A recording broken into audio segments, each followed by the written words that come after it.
RDMM. What is up with the squad? It's such your favorite auntie with Uncle Tendencies in the building with RDMM Media. Y'all know what that means. It's Hot Take Wednesday. What's good? What's good? What's good? What's good? Rob, what's happening? Man, what's happening? What's happening, man? Top of to everybody out there who watching it, either on RDMM Media or CessTalkSports. I know what time it is, man. You know, you got your favorite auntie with the tendencies in the building. You got your favorite coach in the building talking to it. So what's up? Let's do What's it. good? What's good? What's good? But listen, so much going on. So much going on. We only talk once a week, so I got so much I got to get in here and talk to you about. I know we normally talk Gamecocks, but I'm gonna say that for the end. I got a couple other topics I want to get through with you. The first I want to talk about is this National Player of the Year race. So, for me, Hannah, Paige, Juju, for me for the most of the year been the front runners. So I want to know from you, is there one that's leading? And how do you feel each is doing in the race, and what do they need to do to win this thing? It's not one who separates itself just yet because everybody's like neck and neck, like because everybody is like playing a ranked team. It's like they give you a little bit, there's nobody that's really taken off to that level. So right now, I gotta say, I'm for me is I got Paige Becker's lead right now, but they play this weekend. If her and Juju.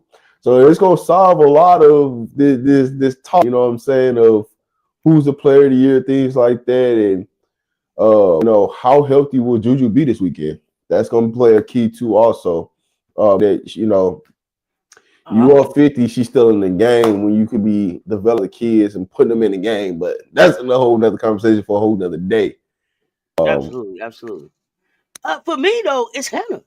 Hannah beat Paige and Juju, and I know they got 2 losses. But Hannah went and took down Paige and took down Juju. And she took down Paige 2 years in a row. So it's like, Paige, you got something to prove against Hannah. Hannah got your number. She came in. And the matter in which she did it.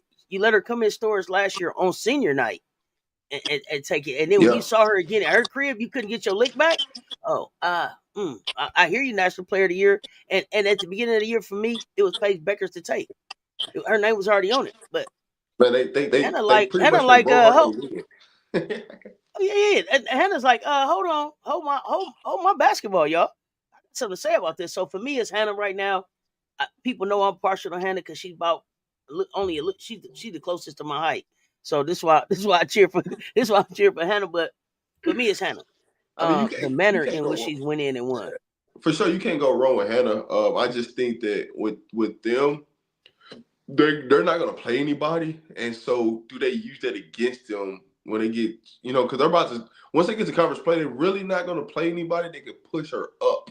That's my only thing about it. And it doesn't go into March Madness on picking player of the year. That's the regular season award. So exactly.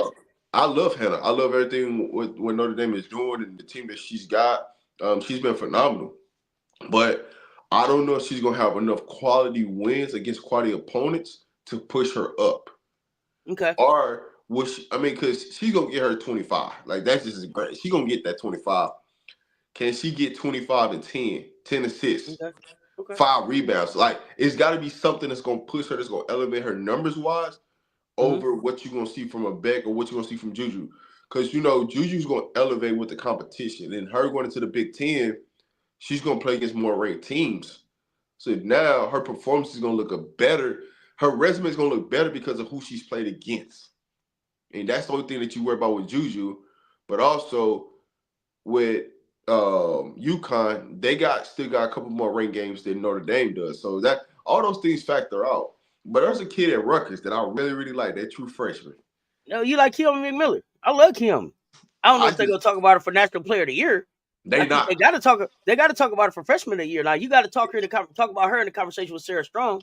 And that's the thing I worry about Paige is Paige, in the games that you played against because you're on your way into the Big League Conference. We know where you're going. Your name on that trophy. Gino goes. That's their automatic bid. You're not going to play nobody in the Big East.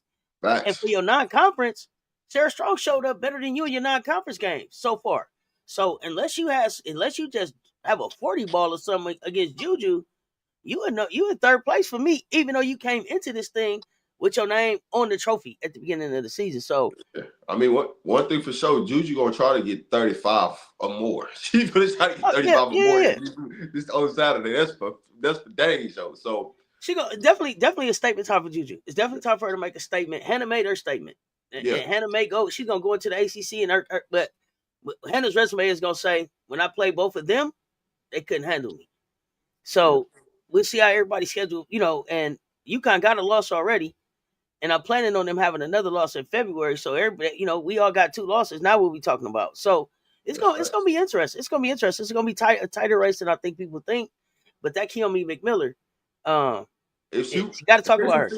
If she went to a different school, it wasn't Rutgers, her name would be in the conversation. It's because Rutgers has 4 losses already. She's been balling, but she ain't really got no help around her. But they say the help's coming. It's coming, but I'm saying if she had help right now, her name would be in that conversation. Okay. So, and do you think that's the only freshman in that conversation? Do you think Sarah's in that conversation? Is Sarah taking votes from Paige? Are they splitting votes? They kind of splitting votes, right? When you watch them. Now, if Sarah Strauss keeps doing what she's doing right now, and her last performance, it's gonna be tough for Paige to win because Sarah, you gotta look at her in a different light. Like, hey, she give me 22 and 12. You know what I'm saying? Like, that's a whole different other conversation. And she's doing that as a true freshman. Yeah, true freshman for sure. So Sarah's in the conversation. Keomi's in the conversation for freshman of the year for sure. The National Player of the Year is really interesting. And Keone, she's gonna get to play against. She still get to play against Juju. She's gonna still get to play against UCLA. So she got an opportunity where the people that don't really know her, because it's a lot of people that don't. I know her from AU ranks, things like that. But I'm talking about people that's in college basketball that ain't seen her play, that ain't seen her really go. When she get into those type of games and she start getting people buckets, yeah, you gonna talk about it because you gonna be like, hey, who is this kid? She nice. She got a handle. She's smooth, like just can get to any shot on the court. She can find her teammates. She can do everything. But it's just because she's playing at the University of Rutgers, the reason why she ain't getting no attention. I know, but I'm so rooting for Coquise that I don't want her to leave Rutgers. Right? It's like, dang, I don't want you to leave Rutgers because I want Coquise to be able to build a nice program there. But it's like, oh goodness, if you get in the portal, you can end up and you can write your own ticket, you go wherever you want. But I know the kid wanted to stay home. I know she wanted to stay home. I respect that. So let build on it. Build on it. I hope that they can hold her there at Rutgers. You gotta get another big time player with her. You got. So what it looks like, it's a big coming in. It looks like they bring in a big next season. That's all she needs. So that's what it looks like. It's a big. I forget the player's name. Shantae, if you in the chat, put her name in the chat for me again. But it's a big coming in for her next season. So they got a plan. It looks like they were pretty transparent with her coming in. Like, yo, this year is going to be this, and then we're going to try to add around you. Plus, when you see how smooth she is, 3-level scorer, plays defense. I mean, she walk into any shot she wants to, 3-point, midi, whatever. When you see that, and you look around and you like, ooh, we're not doing that here, it make you want to get in the portal to go play with this kid. So I'm interested to see how they get down. It's my thing is can she have that Juju effect where she get another big time person to transfer into Rutgers? Because Rutgers is not an easy place to just I want to go play there. It's got to be something there for you to want to go play there, and they got a foundational piece for you to go play there. And so it's not like Coach Stringer is there anymore. It's not a Coach Stringer program. That's not pulling you to Rutgers. So yeah, I got you. You gotta have a reason for me to be there. Yeah. Okay. All right, that's fair enough. That's fair enough. So I'm doing this thing today with all my co-hosts. Buy, sell, hold. I'm gonna name a team. You telling me if you buying them, meaning like hey, they can go deep into the tournament. You selling them like don't believe the hype, or hold them and let's see. Okay. That's right. Tennessee, University of Tennessee. I'm buying as of right now. Oh, that sounds like you keeping your receipt out. You might take them back. You might return them, but you find them. The reason, matter of fact, I'm gonna just put them at a hold instead of buying. I'm gonna put them at a hold right now. All right. Because I'm ready to see what they look like in SEC play, and we about to get there. You know what I'm saying? That's We good. about, let's say, what, 10 to about 20 days to SEC play. At the most, yep. So, So I'm going to hold right now. Hold on. okay, you holding on them? Okay. Um, about them, SEC play.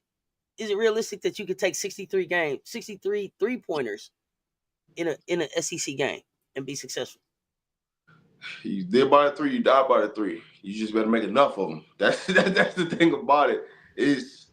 It's all fun and games until you can't throw that ball inside you and get an easy basket in March Madness. That's what I look at. If you ain't got one of them where you can just throw it down and get an easy basket, you're gonna be in problem. You're gonna be in trouble.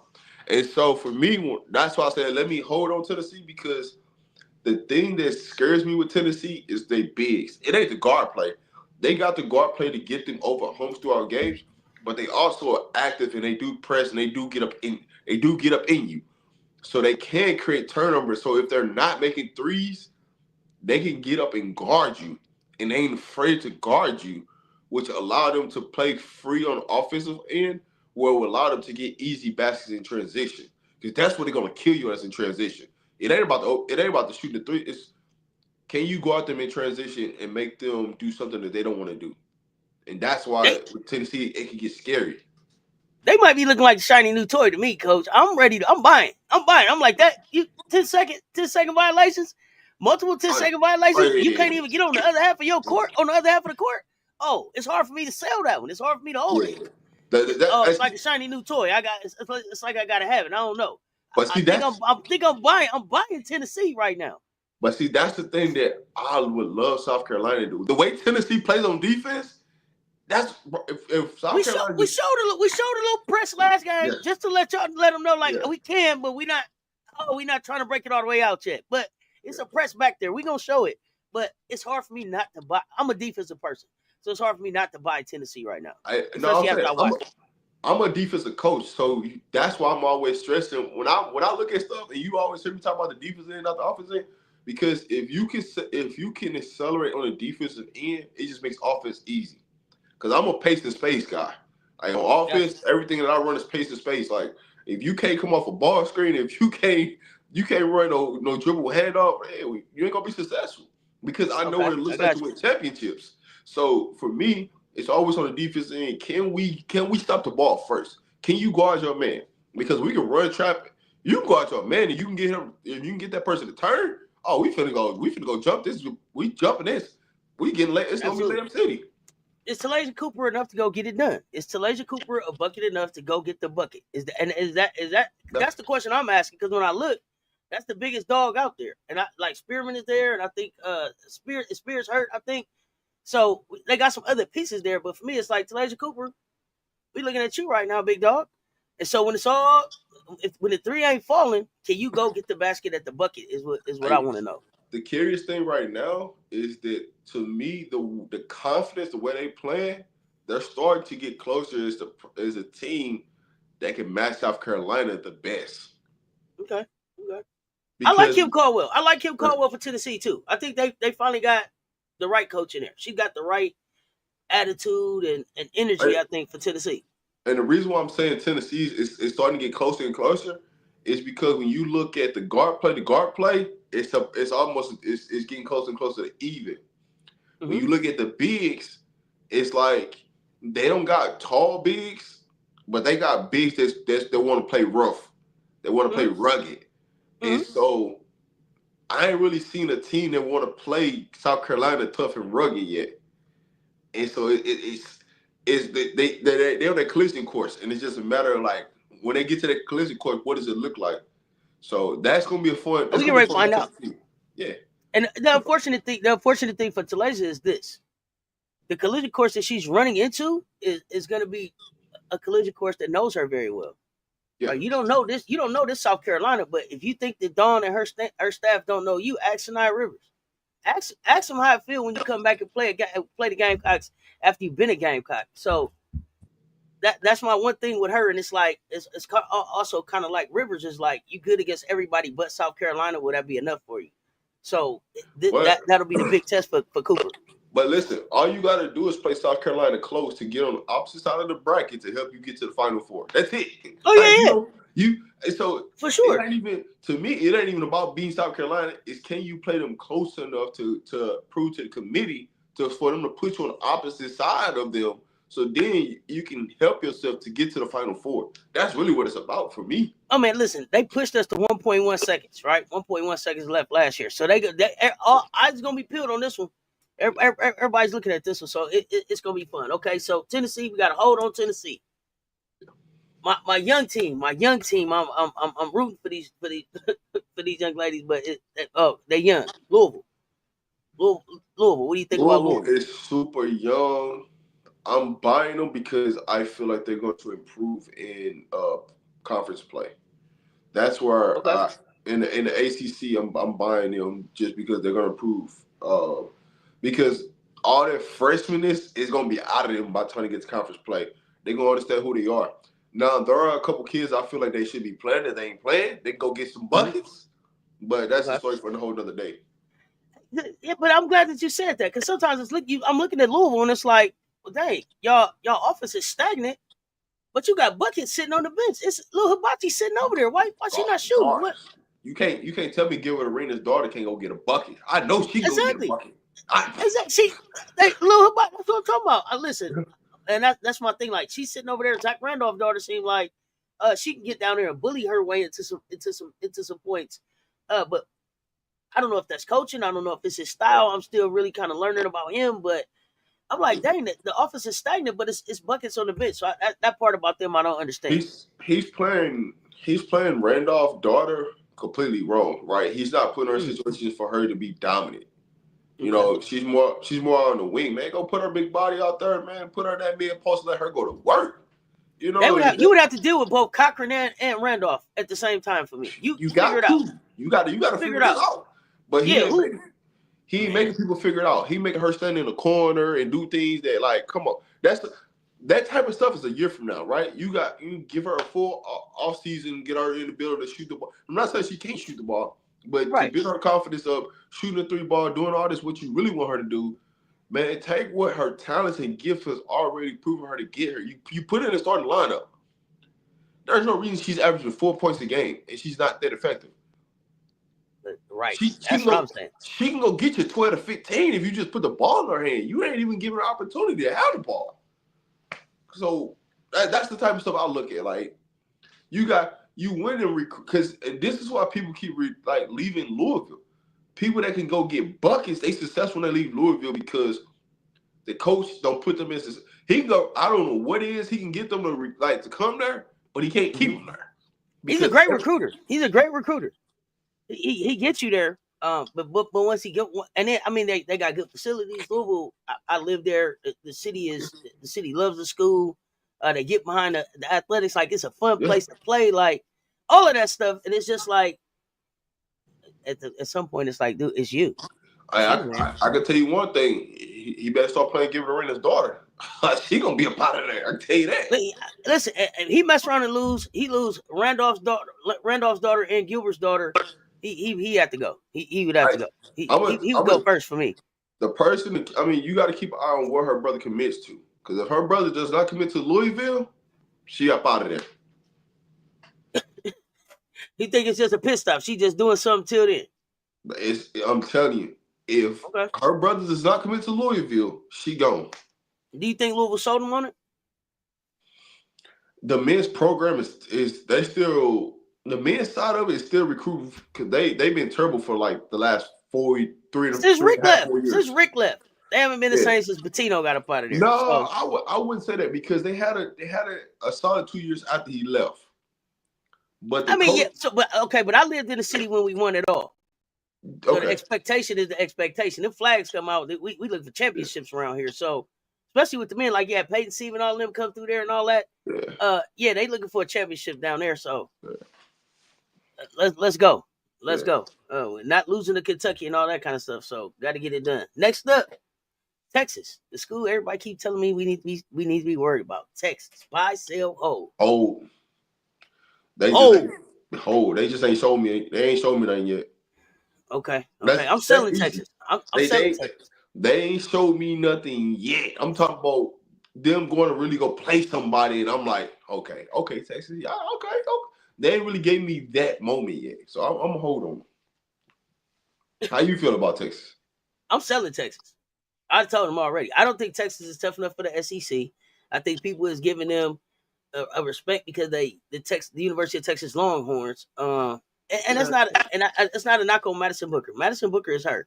She's gonna get her numbers. She's gonna impact winning. She's going to the WNBA. There's no problem. She's a bucket. She's too small to win it all by herself, especially in the SEC. Rory Harmon, she's fast. She's fast, but a step slower than she looked like before her injury. But she's small. So in the SEC, it's like, and I'm probably wrong for looking at everybody against South Carolina, but y'all don't have enough. You don't have enough to compete in the SEC to me, and I don't believe that y'all tough enough. So they got to show me. Rory not shooting over nobody in the SEC, and Madison, if I take you out, who's gonna do it? Listen, the only thing people like about Texas is assistant coach that's on the sideline just dressing up looking cute. That's it. Come on now. Let's move forward. There we go. It's all about that assistant. Catch your eyes down there. That's it, man. That's the only thing people watching on Texas, man. So I'm selling Texas, y'all. Next up, it's the other one that they keep telling me worried about, and I'm selling them.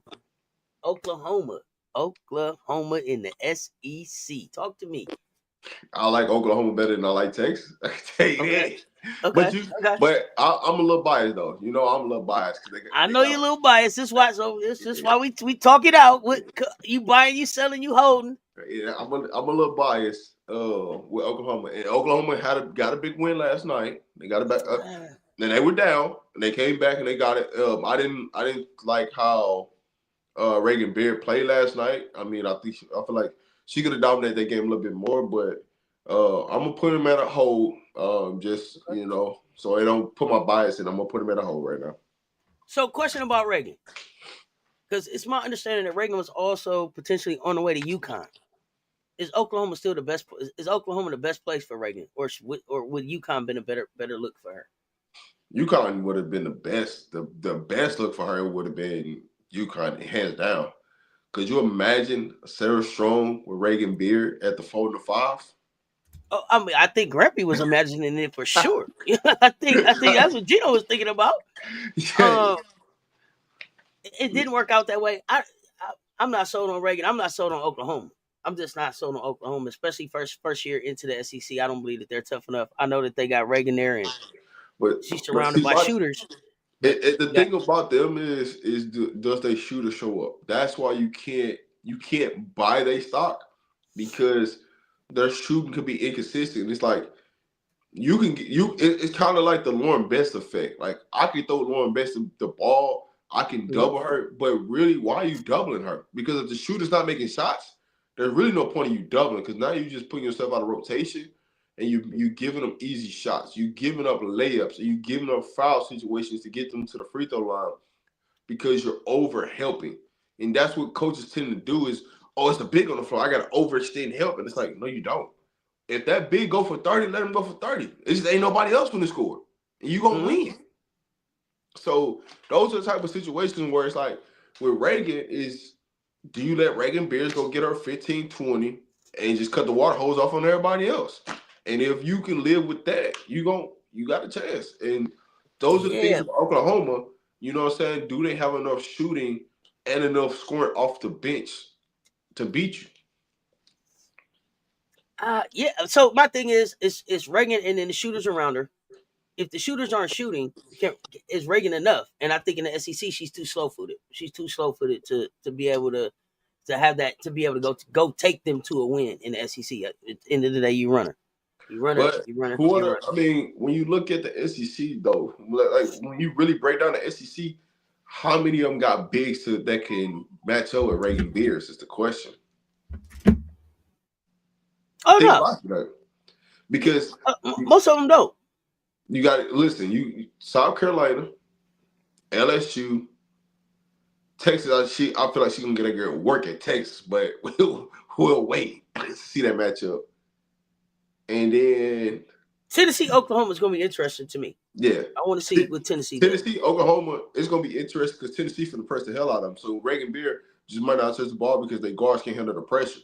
So it's if you got guards that's big, that's that can defend, you in there. You know, I would say a team like an Ole Miss will give them challenges because of their athleticism. They can't Miss, score, but they Ole Miss athletic on defense. irritates me. They got good defense, can't score. They can't. Can't Ole score. Miss, they got no offense, none. If they I'm would talking have about. a little offense, they could have beat. They could have beat a few teams I'm this talking year. about. They can't even knock down an open 15-footer. Be wide open. It's like, That what the thing hell? What is going on? is What the hell's going clutching. on? I don't understand Ole Miss at all. It's like all they Well, practice is defense or something. Just take a day off of defense and shoot the ball or something. I don't understand Ole Miss at all. Great defense, no offense. all she needs to do is just go hire an offensive coordinator. Goddamn, she can hire me. I can take her. You can hire me, and I can come coach offense and help her. You know what I'm saying? Just get the offense going. We got RDMM Media is ready to come down here and help y'all get the offense going, man. Go get that offense going at Ole Miss. My goodness, let's go. You could put me whatever title you want to put. I could just come in there and just teach offense to get you into something simple where y'all can just go get baskets. It just blows. Running high school, red and blue. Go right, go left. Out, pop out. So anything. Have a set something that you go to get you a bucket. Okay. Next up. Sorry, we digress, but we back. We digress, but back to okay. So we in the middle of the buy sell hold. For those of y'all just pulling up, run them likes up on both platforms. Make sure y'all subscribe on both platforms. Run them up for me. Next team up, buy sell hold, Michigan. I'm selling. Ooh, selling. You selling Silas Schwartz that quick? I mean, last night. Yeah, I'm selling. They wasn't supposed to win that game though, right? They was ranked less. They was ranked less than them, right? Listen, when you got it, you gotta go close that game, man. I'm selling. And the thing about it is, you can't be. You already played too many ranked teams for me. You already showed me what it is. That's all I'm saying. I'm selling. But now they can get better. The problem is they're in the Big Ten. So you got UCLA, you got USC, you got Ohio State, you got some teams that's just I don't see it. So I'm selling stock on that. Okay. I was holding on Michigan. I wanted to see what they could do. Because they also. I do like Schwartz though. Is that Olsen? Is that Olsen that's there too? Yeah. Is that Olsen that's there? I think so. They're young, but I like what they got. But I'm not sold on the coach either. But I don't know a lot about the coach either, though. I'm just not. It's like I don't know. I'll say this: they're a year away. When they figure it out, they're gonna be a problem. They just a year away. But also in conference play, because conference play games are referee different than non-conference, they can figure it out in conference and they can go on a run in the tournament. So it's gonna be styles versus matchups. That's all. Okay. Now, when you say they're a year away, is that a year away from like really competing with the USCs, the UCLAs, and what I think is the upper echelon in the Big Ten? Like year away from competing to win the Big Ten, or just some growth and development? Look at the Big Ten though. When you look at like UCLA can get better because they don't really technically have to lose anybody, and they're adding baby backs. Absolutely. USC, Kiki's gonna be gone, so you still gonna have to add pieces to Juju, which is what is USC struggling with? They ain't got no bigs.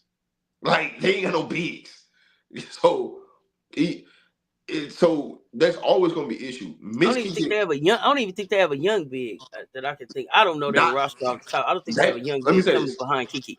They got bigs, but they ain't got nobody that's gonna be effective, that's gonna dominate the game. And so that's what Michigan take advantage of them. So when you really look at the landscape of the Big Ten moving forward, Michigan is in a good situation because now they could end up finishing second or being in a conference championship game. And it's hey, we got more. I mean, it's a model versus a model who comes out, you know? So that's why I said they're about a year away from really competing to like conference champs to make a real like Final Four in that situation, depending on how the brackets lay out for them. This next one we got to talk about. Miss 4.5 minutes at a time herself and that team. Iowa State. Buy, sell, hold. Still. I'm selling them too, and I'm sad because I don't want to sell Audie, but I gotta sell the Audie, Rob. I'm selling the Audie.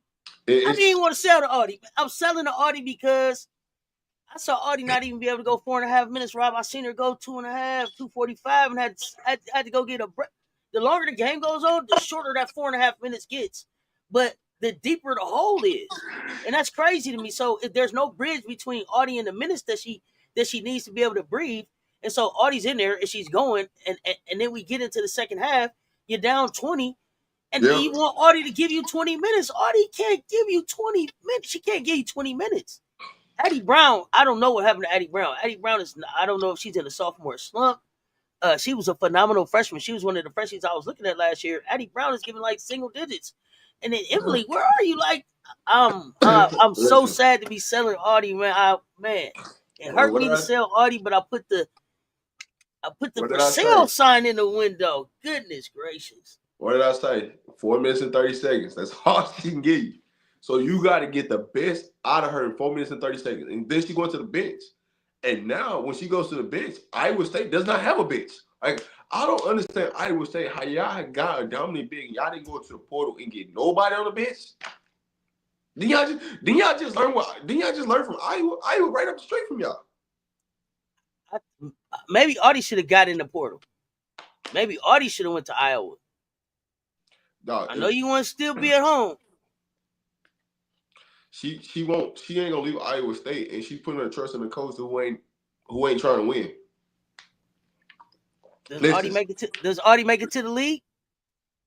She's gonna make it to the league because the WNBA's expansion. That's why she's gonna make it to the league.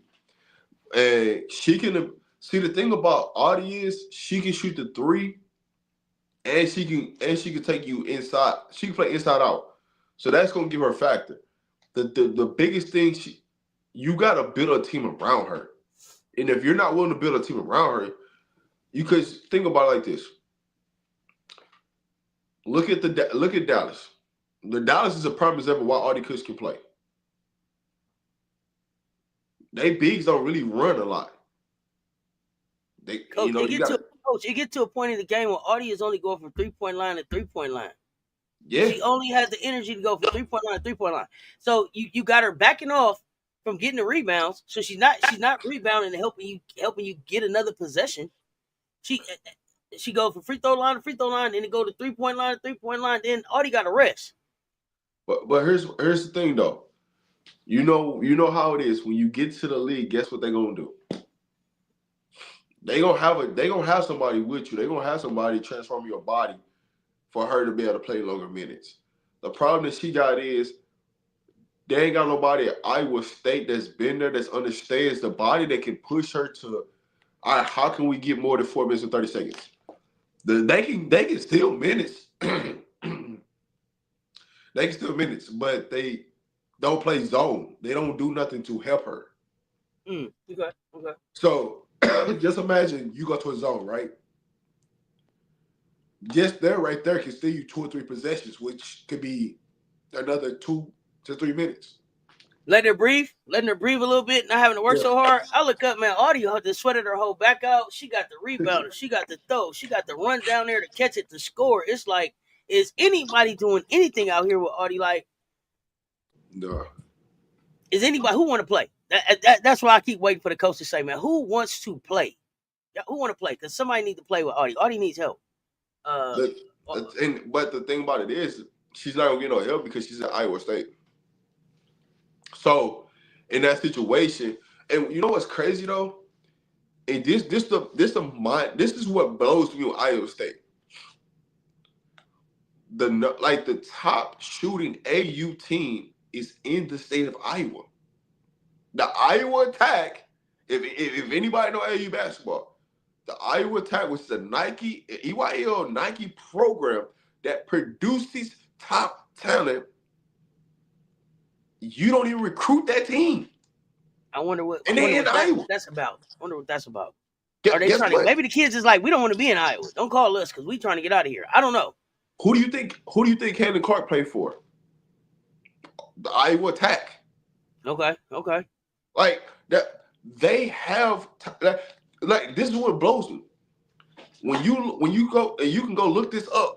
When you look at the top 100 or the top 50, and you go look at where these girls came from, the AU team, the Iowa Attack always has at least 3 to 4 to 5 girls in the top 50, and they all play on the same AU team in Iowa. I gotta go check them out. You didn't put somebody else on my radar to go check out. I'm always looking for new AAU teams to watch. Okay. Iowa Attack, you're in and you're out. And the thing about it is, what's crazy about it, they right up the street from you. You can go watch them practice. They host a national tournament in Iowa every year. Oh wow, okay. And so you can't tell me that there's not top talent that you can go get, because you have an AU program that's in your backyard that you can go recruit from. And you can't say they don't produce, because if you go look at the team, they always got girls, 5 to 6 to 7 to 8 girls going Division I. And guess what they know, and every girl on that team can shoot the letter out the ball. They can shoot it. Like they're going to run and gun and shoot and run a system, a flowing system to be effective. And they're gonna have one good big that's gonna rebound, that's gonna do everything, all the grittiness, and they're gonna throw it to her. And I can tell you the system every year. It does not change no matter who comes to the program. It does not change, and they go recruit. So you mean to tell? I don't know if Iowa State needs to hire whoever works for Iowa Attack, but for some way they can recruit these girls to Iowa. Yeah, you just fired the coach. You can't. You just fired the coach. You fired the coach for me. You fired the coach for me, because here's the thing. With everything that you said being true, here's the one thing that I'm saying. You in Iowa, and somebody said, "Here go Caitlin Clark. She's gonna go to Iowa.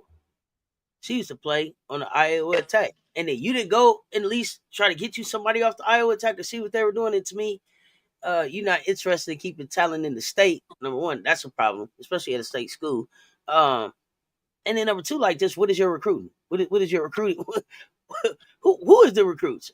We would have to look at that. So recruiting and coaches probably need to change right there. I'm so I'm telling with that you, said, yeah, if you win, I was telling you anyway. I promise you. If you go look back just the last 5 years and go look at the Iowa Attack Nike EYBL team, you'll be blown away who came from that program. And like, okay, what the hell? Like, you'll be blown away. I'm gonna have to go and take a look and do a report. Okay, all right, okay. Oh, next up. Yeah, here we go.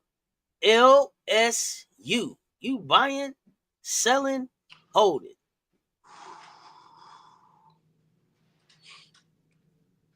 I'm buying on LSU. My thing. I'm buying LSU too. I was waiting here with you. I'm buying LSU.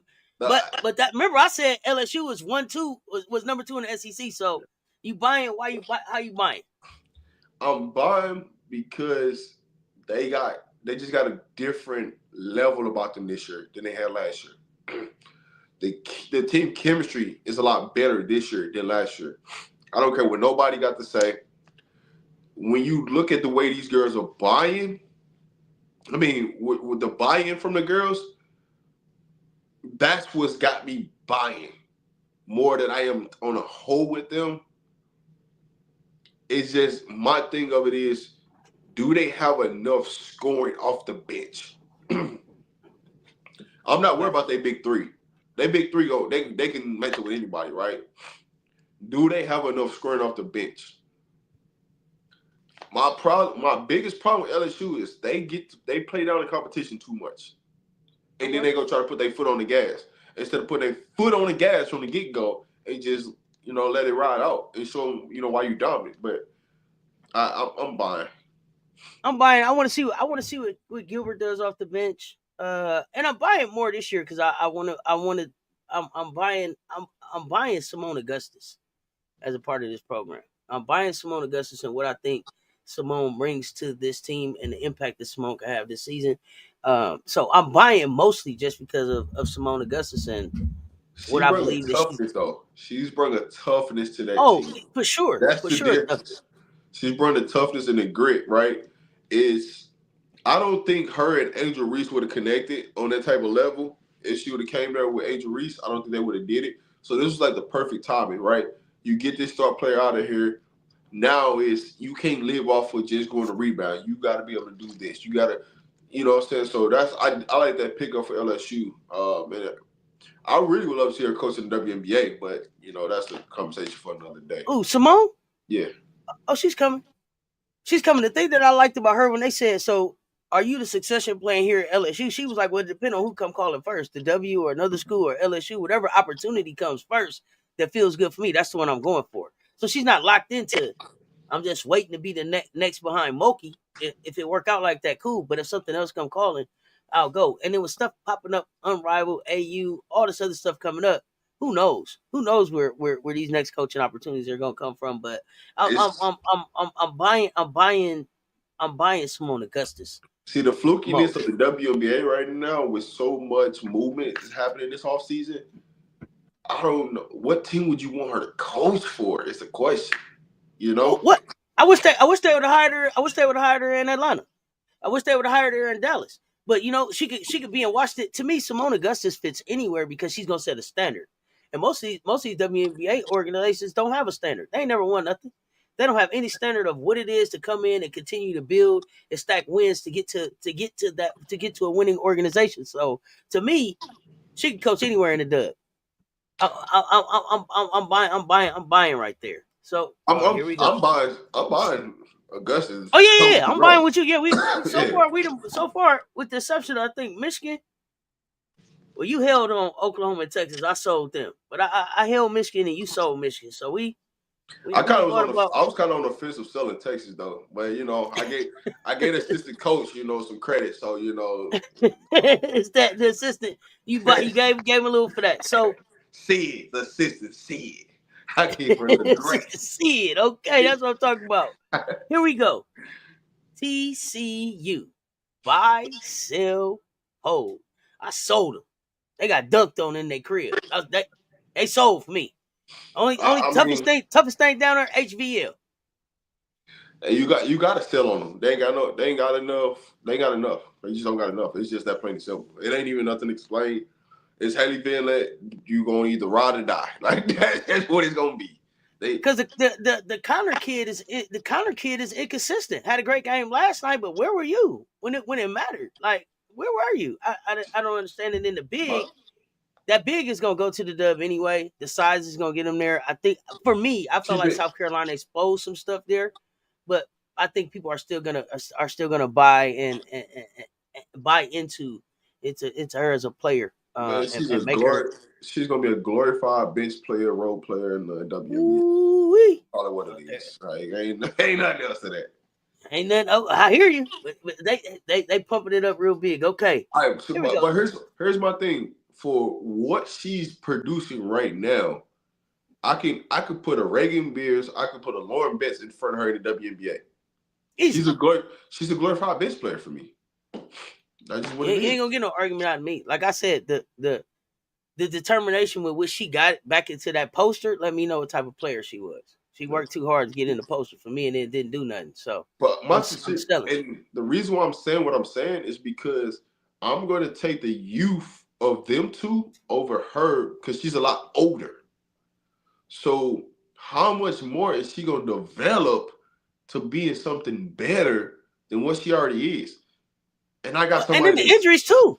Yeah, the injuries too. Body's gonna start breaking down. You on the other side of 20. You almost at 25. Almost. Once you're 25, you're 30 for me. So that's the reason why I'm saying when you look at it, she's a glorified bench player in the WNBA. You gonna need her size because when you go up a team like a Dallas who got two bigs that's 6'4", 6'5", you go against Asia and don't let the Asians add another big. Then you look at New York where they got two bigs. You know what I'm saying?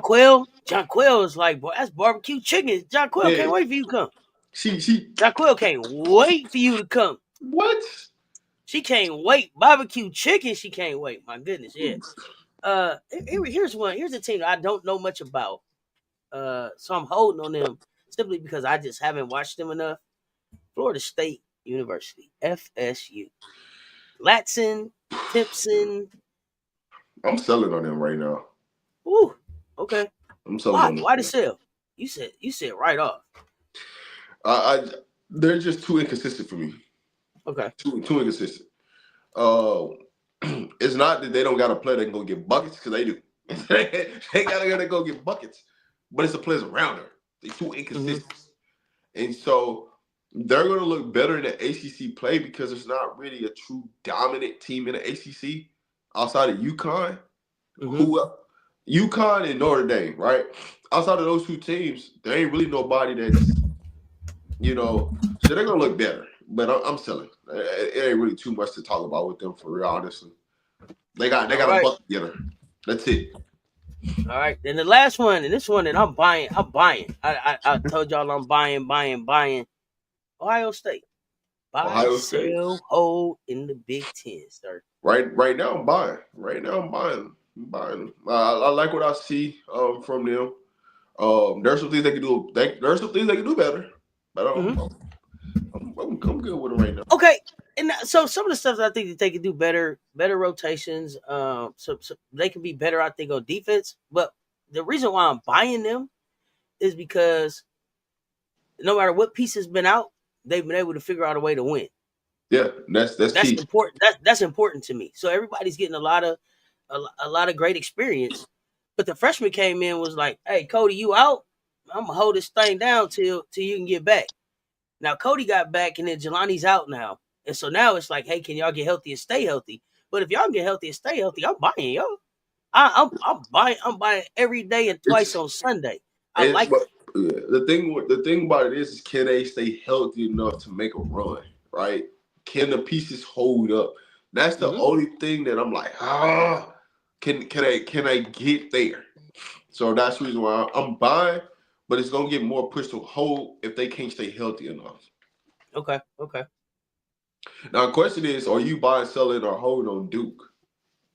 Sold.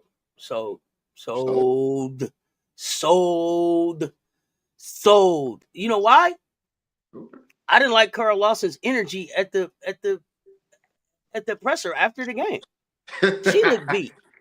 She looked like she didn't have an answer. I look at weird stuff. I know that y'all look at X's and O's. Who can do this? Who can do that? I don't see basketball like that. To me, when I'm looking at her, as the attitude reflect leadership, right? When I'm looking at her as the leader, she don't look intense enough about winning, and she doesn't look intentional enough about developing the talent that's there. Fournier, she should be going off. She should have already dunked on somebody already this year. This kid is a bucket, not just a dunker, but it's not enough at Duke, and I don't know that Kara is going to care enough to really lock in. Like, I never see her really turn up. Like, get mad, do something. I've seen her get mad. Her biggest issue is she ain't got the right assistants. That's what the real issue is. Because this where sometimes it's like when you look at head coaches and they go back to Iowa State, they don't got the assistant coaches to get them over the hump. Most of the time, it ain't the head coach. It's the assistant coach, because your assistant coaches are the ones that's around the players the most to help the kids develop. Exactly. That's going to put the work in, that's in the gym, that's doing it. If you don't have the right assistant coaches that actually understands how to get people shots, kids never get better. Exactly. And that's the true problem. And so when I look at Kara Lawson, I don't look at her. Pay attention to her assistant coaches and their reaction. If they don't care, that's the reason why she don't care. I got you. And so because I look at our assistant coaches. Khadijah Sessions is a vibe. Khadijah Sessions is a chest bumper. She's yelling at leg, get back on defense. Like, they're invested. And I'm glad that you brought up the point about the assistants being the ones, because I think a lot of times as fans, we like Big Drip, and it is Big Drip, but it's who she's put around her and the system that she's built around her, and the way that she says, "Yo, it's not me. I sit down and talk to my coaches. They come up with ways that we can get better, schemes that we should try, different places that we should try players based on what they see." And I think people don't realize, like, when Big Drip, like, we like Coach Big Drip and it looks cool, but they like, here come Coach. That's not that everybody has their relationship, but as the head coach, that's like here come coach versus here go Sessions. You talking with Sessions, you telling Sessions what's going on in your life, you telling Sessions what challenges you having. Sessions is checking in with you on a daily basis to know kind of like where you at, right? Yeah. Big Drip ain't checking in with you like that every day. She's checking in with on the team as a whole, but her job is to delegate and move this whole thing forward. So when you get your But minute with her, that's your minute with her, but your time is really with the assistants. So I'm glad you said that because it is the responsibility of the assistants to listen, communicate what the job is. yeah. And so the thing about it is when you look at head coaches, I can tell you majority of the time you don't even see the head coach. Majority of the programs you don't even see the head coach because the head coach meeting with boosters, meeting with the AD, doing their business to get their money, right? Mm-hmm. And to help build the program. They're not really in the GM stuff. Like it's kind of like when you look at I'm gonna go to the men's side, right? When people give praise to John Calipari is the person that is really developing these kids. It's his assistants. Mm-hmm. And John Calipari, every time he come into a news press conference when things go bad, hey, guess what? You got to get in the gym and shoot. So what he's telling you is you got to go in there on your own or get with assistant coach to go shoot. I'm not going in there to go do it because I got other things in my life I got to attend to. And so when you know when a team is connected, this is how you know when a team's connected. All you gotta do is just pay attention to the assistant coach. Take out the head coach. Head coach don't mean nothing because all they doing is calling X's and O's and they just looking at a piece of paper. That piece of paper that's scripted is from the assistant coaches because they telling you based upon performance at practice, this how many minutes this person can go because they're doing the analytics of it. Mm-hmm. And so when assistant coaches get to talking, when a girl comes out, like this is the easiest way. When a girl checks out the game, who is the first person that jumps up off that bench? Is it the head coach or assistant coach? Susie But coach. majority of the time, it's assistant coach. If a Yeah, head for coach sure. jump up first, something could be off in that locker room, and you could tell when a kid. Because one thing, a kid's always gonna love the assistant coach over a head coach because a kid feel like I could talk to assistant coach. Yeah, for sure. Because they got that check in every day, uh, and it, check in every day, and they ask you more than just about basketball. They trying to help you just get acclimated to college if you're a freshman, or figure out your pathway to make sure you stay on time for graduation. As you start to matriculate through the program or whatever. But yeah, it's the assistant coach that does most of that stuff. And so like when Big Drip hits the door, it's like here come coach, here come coach.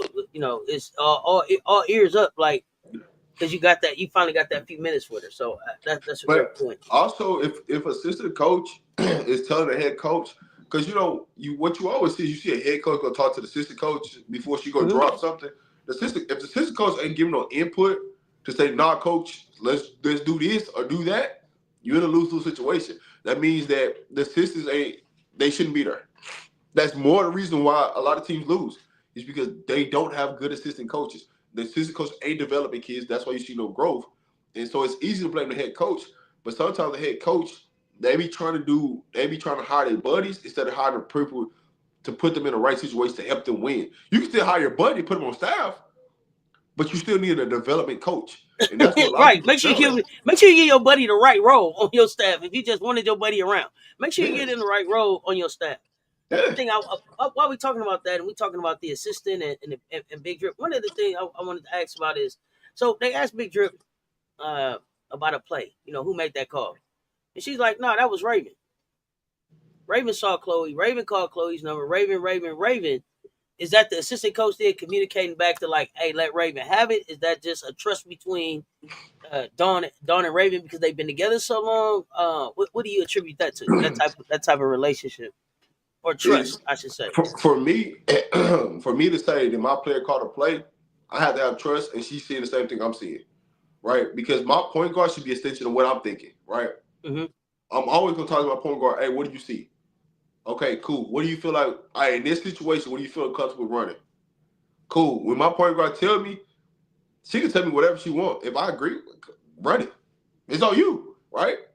I'm gonna let you run it. So it's more her trust about Raven being in a situation and understanding, all right, at this moment in time, This is what we need to go get this bucket. She's rolling. Let's get her involved.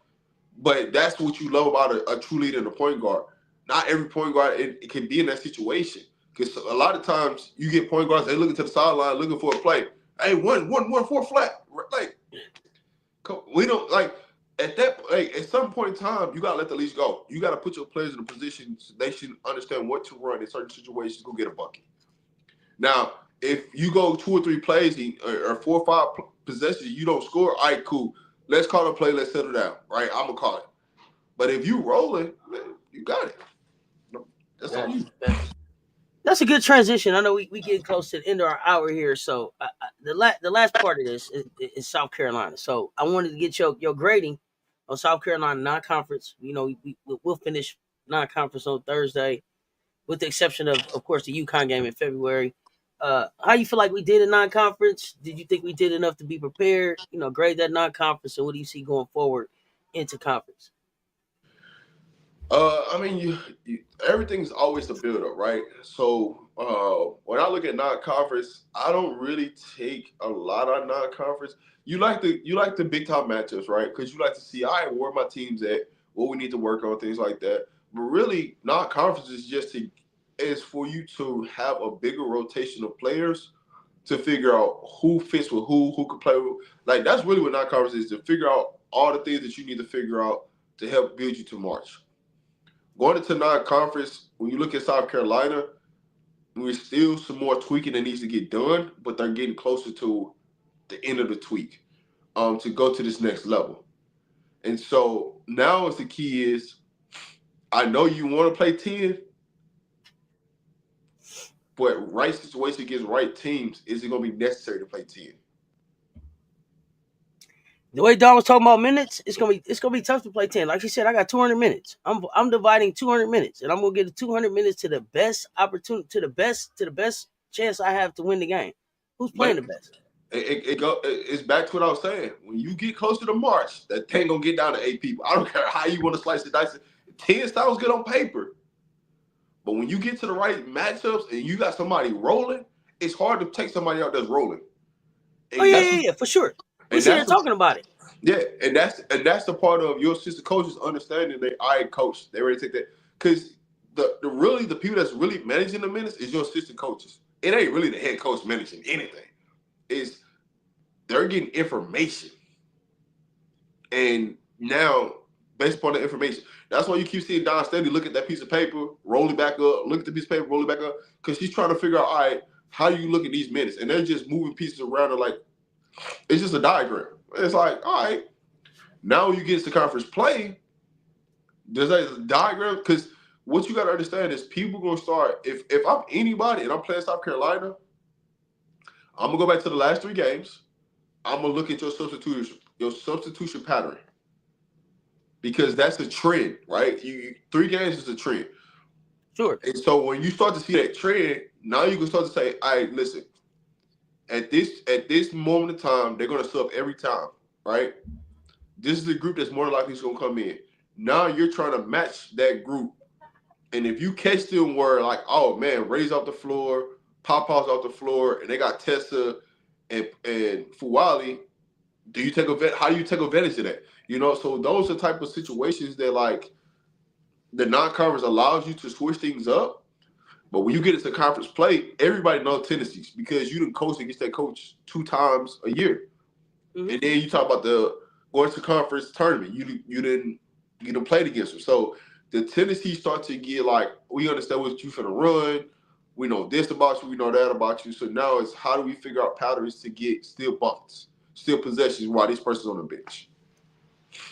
And I think that's the challenge with us, because the thing that I think surprised everybody and surprised me is how quickly Maddie is ready. So when you're talking about, I'm finna sit Ray down, I'm sitting Raven down, and she's the floor general. She's the one that's making sure everything keeps running. And then you put Maddie in there, and even if Maddie doesn't know the entire offense, if she can't run the whole thing, what you know about Maddie is her assistant turnover ratio is down there 7, so she ain't turning the rock over. And if nothing else, she's going to the basket. I haven't seen anybody be able to just stop her from going to the basket. And so I think we gonna see a lot more Maddie this season than I think people thought we were gonna see. Like, I mean, it's interesting because I think it's happening with not even just Maddie. Like I heard Dawn talking about even with like Chloe and Joyce. She's like, well, Joyce kind of got going, had to get Chloe's minutes back some kind of way. This person was cooking, so they went about 13. Somebody else only had 6. So now I got to figure out how to get them back to their minutes and making sure that just everybody is kind of at whatever their minutes are for the for the average for a game. And I mean, I guess that's a nice it's a nice problem to have let's if see. you're transparent enough to be able to manage it. I think. Here's the only thing about this, right? And I'll explain this, right? Because I think a lot of people don't get this.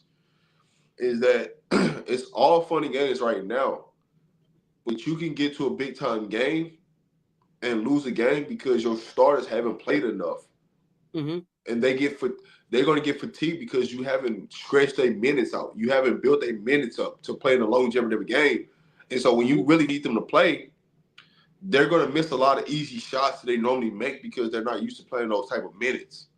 That's the only downside of playing 10 people is when you start maneuvering minutes, if you need a kid to play a little bit longer, can they play a little bit longer?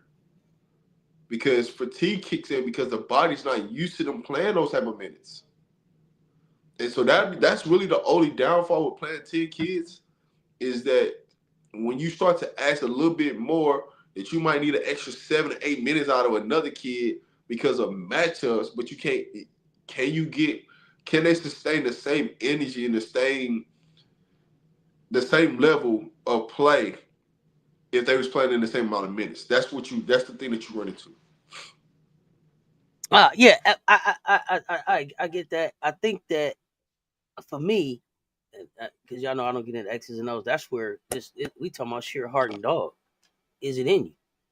Is it in you? Go get it. Um, No, I'm just saying I done seen teams but lose games like that just off of a kid's playing 25 minutes, you get into a big game. Now you asking this kid to play 32 minutes. Now everything that they was making, everything looked good in 25 minutes. And you start telling them mhm. play 32 minutes. Now, once they get 26, 27, 28 minutes, the shots often starts clanging because the body not used to it. And I've seen people lose championships like that. So it's like, be mindful. You got to keep building them up. Oh, You for got to sure. start stretching out the legs. Just so if you do need somebody to play them big time minutes, they there and they can be effective. I think that um that may be Big Drip's specialty. That may be that may be the magic to what makes this thing work for her. The way she's able to still, when you need them to dig down and go get them extra minutes, whether it's Tessa in the championship game, we need you to go and get these 19 and figure out how to get it. And being able to trust them. I think it's the trust that she puts into them as well. Um, but I think I know we got to get ready to get out of here. Last question. What are you looking forward to going into conference with South Carolina? Just keep competing at a high level. Really, it's locking. I mean, once you get to conference play, it's figuring out the rotation. Who are the top 8, right? I don't think 9 and 10 really not gonna matter. Who are the top 8? Who are the top 8 Mm-hmm. that you trust right now, right? And just keep building that top 8. If 9 10 get in the game, blessings to them. But get your top 8 rotation down to get ready. In which I don't think South Carolina's gonna have an issue with that whatsoever. But you got to get to that top 8 and figure out. But Don's been there; she's done it. The trustability is there, and then just keep growing on the defensive end because the one piece that you got to lay your hands on is the defensive end. And it's all said and done. If you can't guard, you're gonna have problems. So being Oh, able to guard, because you're gonna go up against some challenges in the SEC, right? You're gonna go up against Tennessee. You're gonna go up against LSU that's got guards that can match your same athleticism that you got. So those small things, those small detailed things, those things gonna come into play at the guard play. So just keep contributing to be better on the defensive end and committing to the defensive end. That's how you're gonna win. last thing before I let you go, I heard Shania Fagan say We had such a great time scrimmaging against each other, not playing against the highlighter, scrimmaging each other. We want to go against each other. We want to challenge each other. As a coach, do you take the chains off in practice and let them scrimmage against each other more? Do you save them from themselves? What do At, you do? And because to me, it's iron sharpening iron. I don't think it's another five that they would be better challenged against than each other. But why would you hold back the scrimmages and thoughts on that? health wise, right? When they talk about the highlighters, you're going against the men at that point, right? It's the first team versus the men, right? Whatever men that they brought in. It's the skill level of the men. Can they push them? Because what you're doing with the men is you're just bringing physicality in, right? You need somebody that's going to be physical with the girls to get them, right? But you also need to have them practice against each other. So now they got that woman versus woman mentality. And so now, if you say you better than her, now you got the opportunity to go prove it. When you're going against the highlighters, you can't really prove that you should be in this role or that role because you're not practicing against anybody to separate yourself. So now, at this point, it's like right now, till you get to conference play, they should be going against each other because you don't really got no game. You got more practice time. So now you Mm-hmm. get to tweak. Right, this is the perfect time to tweak stuff at practice. Try different lineups out. Try scrimmaging, getting up and down. If everybody's healthy, right, and if you were deep as you say you are, this is a perfect time to make this stuff happen because now you can install plays, you can take stuff out, right? Because what you install at the beginning of the season may not be working to where you at right now. So now installing new plays or new sets for people, and now when we get to conference play, because think about it like this: when you get to conference play, the way the game is coached is going to be completely different than what you coach in non-conference. So there's going to be some lineups that you ain't even seen that they're waiting for to play in conference play. So now it's the perfect time where you go and you practice those lineups to say, all right, what does this look like? All right, boom. Now we're in practice. So you want that competition. You want that competition inside of practice. That's what you want. You want Got the it. morale. So that's really the biggest key is right now be the perfect time. Piggybacking off of that, as they heading out into the break, what is it that you saying to them? Are you telling them to shoot? Are they getting with they trainers or working out over the week? Do you want them to stay away from basketball until you come back together over the holiday? What is that? What is that communication? So depending on how long they break is, because everybody got a different I amount think we of their play break. again. So we play Thursday, and then the next time we play is on the 29th. Yeah, yeah, yeah. So you probably the A little over a week. Yeah. first couple of days rest. Don't do anything. Just go on a little light walk or jog. Uh, sorry. By day 3, you are light shooting. And then you want to start to build your body up as you get ready to go back to South Carolina, because you don't Gotcha. want to get out of rhythm completely and then come back and you got to start shooting. So first couple of days, rest your body. Once you get to day 3, do some light training, light shooting, and then as you get to closer, get inside the gym, get with your trainer, whoever you work out with, and really go through some workouts and stuff. So when you get back, you haven't lost a touch. And then by the time we get back, we should be ready to go. All right, that's what I'm talking about. And I got to get your words, Travis. Salute to him. Got the Heisman, everything except the Thorpe. Are they gonna let him play offense and defense in the NFL? Would they let him, or should he So, demand it? so here's my thing about it. My thing on this situation is that depending on who the team is, right? If you need him to play defense or offense, he's gonna start on one of those side of the ball. Just say you're gonna start him at corner, right? If your wide receivers can't get open, guess what you're gonna do? You're gonna put Travis on the offensive side of the ball because you need somebody that can get the ball and make some plays happen. If you start him at wide receiver and you can't, your corners is suspect and they giving up big plays, guess what you gonna do? Hey Travis, I need you to go guard him. So no matter how you want to look at it, he's gonna play both ways. It's just how much are they gonna allow him to? But like I said on my platform, as a GM, you got to be willing to understand that you're gonna have to allow him not to be able to practice throughout the week for him to play both sides. That's just what it is. If you And want you've to take, seen him manage that. You've seen him manage it and show up and produce. So let the kid be who the kid is. Don't. I'm so glad you said that. yeah, but see, it's gonna be some GM that feel like, oh, he can't do, because you got to think about it.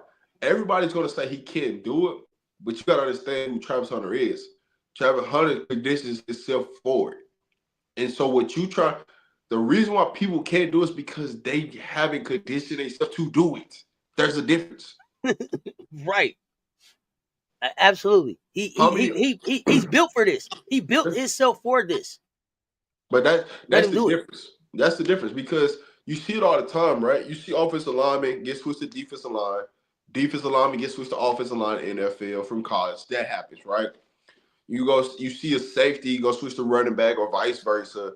You know what I'm saying? You just seen corners flip to from cornerback to wide receiver. Like you didn't see it happen in the NFL. If you are asset, you're gonna do it. And guess what?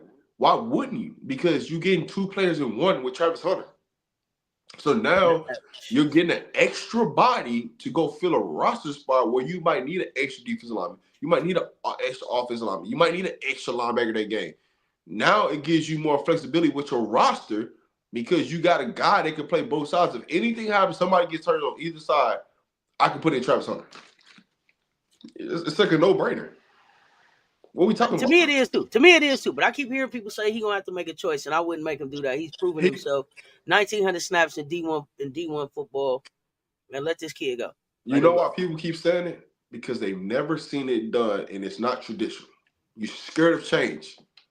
Because guess Well, what? As Travis Hunter does it, and he accelerates at it, guess what happens? more people gonna want to do it. Facts. The problem is, can they do it? Oh, you got to take a special person. Travis is special. You don't see Travis. You don't see Travis come every year. He doesn't come. He don't hit the draft boards every year. Yeah. Like that kid's something special. Yeah. And so that's really the only difference. When you look at Travis Hunter and his abilities, he can do it. Is teams don't want it to happen because if this happens and Travis Hunter accelerates, you got to pay up. got to pay up. You right. And you can't listen. Got to cough it up. Got to cough it up. Give him the Think bread. about this. Whoever's the highest paid corner, okay, that's one side. Whoever's the highest paid receiver, you got to combine both of those salaries to pay Travis. And that's what they don't want to do. He got to give him the money. Got to give him the money because he's gonna give you the work. Got to give him the money because he's gonna give you the work. That's the part. That's the reason why these NFL people keep saying he can't do it because they don't want to pay this man. But guess what? Travis Hunter just signed to Adidas. He's got one of the highest contracts ever. And ain't even played a snap in the NFL yet. Something different. Generational. He's got Travis Hunter has a basketball contract. Football players don't even get basketball contracts for shoe companies because they don't sell enough cleats. And Travis Hunter has the highest as a NFL rookie. He's selling shoes on both sides of the ball. Receivers want to wear them. Cornerbacks want to wear them. Football stars want to wear them. Hey, man, let me get them Travis Hunters. Period. And everybody's gonna buy his merch line, so you ain't got to worry about that because Travis Hunter has a big gap on who watches him. It's not just his generation, the older generation, the younger generation. So because everybody feel like they could be Travis Hunter, that's the difference. And so you gotta think about what you're selling. And so everybody thought it was a foregone that he was going to Nike. Well, what Nike messed up was they tried to treat him like he was just another person. Adidas said, no. We're going to drop this bag and we're going to show you what it is. Because we know the impact that you can make.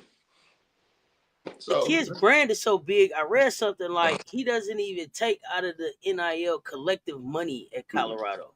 And he's taking part of his NIL money and giving kids at Colorado NIL money, and then paying for people to fly back and forth to the Heisman ceremony and all. Like, this kid, money is not a worry for this kid. Money is not a worry for this kid at all. Every endorsement deal he's had, he's gave a percentage of that back to the NIL collectives for Colorado. So when people would be like, "Well, he's taking up a big part of the collectives," and bro, he's not. He's funding the collective. He's helping fund the collective. But I need to understand that. He's in school helping fund the NIL collective. How powerful is that? Like, check his brand. But see, and Shedeur Sanders does the same thing, but it doesn't get talked about because they don't got to tell you everything. But I want to talk about that kind of stuff because I need for people to understand how NIL can impact and how you can leverage your NIL depending on your brand to be able to do stuff that they doing. Like, they giving money. They giving money away. They giving money away in college. But here's the thing: it's because when you got a coach probably behind you who's telling you how to market yourself, show you how to market yourself, and show you how to save your money, right? Just think about it like this: I'm getting all this money that I'm finna get taxed, right? Mm-hmm. Or I can take a percentage of this money, give back to my teammates, tax write-off, and I'm saving more money. I call that the Oprah effect. You get a car, and you get a car, and you get a car, and you get a car. I'm giving away as much as I can get so I can write stuff off. That's that Oprah effect. Oprah showed us how to do it. Goodness gracious. Give it away. Help somebody. But listen, if you don't got a coach like Coach Prom that's been or done that, you don't get shown that. That's crazy. And so when you think about a lot of these kids at universities, you ain't gonna hear that story because their head coach ain't training them to do this. They're not taking financial literacy. They don't have somebody in their corner that understood it from when you get out of the league, that most of these players are broke within the first 2 years of being out the league because they don't know what to do with their gifts. They don't know what to do outside of sports. Exactly. Great point. I mean, that's a whole nother topic we can get into. I know we got to let you get out of here. Rob got shows coming up today. Tell us what you got going on Rob the Man Media channel today. Make sure y'all like, share, subscribe. I'll be live today. I just don't know exactly what time, but I'll be live today. We're going to get into some Colorado football. So if y'all like Colorado football, come pull up on us. Let's go Buffs. Let's get ready. Every Wednesday, we here. Y'all know what time it is. Hot Take Wednesdays. Y'all know, man. Once the video ends, drop a comment. Let us know what y'all want to talk about. And we're going to get it in for y'all. But we here every Wednesday for y'all. It's Hot Take Wednesday with your favorite aunties, with the Tennessees, and your coach, Rob the Man Media, baby. Exactly. And with that, y'all know what it is. I'm back in like 5 minutes with Everybody Loves Juju 1-2 check ball. We up, and the day keeps rolling. Rob, appreciate you, sir. Back next Wednesday. Until next time, y'all know what it is. Stay tuned. Talk soon.